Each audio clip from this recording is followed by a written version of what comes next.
శివుని చేరేదెలా దరికి దారేదని హరుని సెలవీమని నీదే కదా తనువు నీవే కదా నువ్వు నాదేది నీ దరికి నన్ను చేరని నా శ్వాస నీకు నా నీరాజనముగను నా స్వరము నీకు నా అభిషేకముగను ఈ తనువు నీకు నా నైవేద్యముగను నా కర్మలే నీకు పరిచర్యలుగను అక్షరములు నీకు అక్షతలుగాను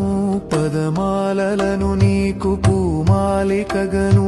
కరతాళ ధ్వనులివే మేళతాళాలుగను సేవించనా నిన్ను నీ భక్తునిగను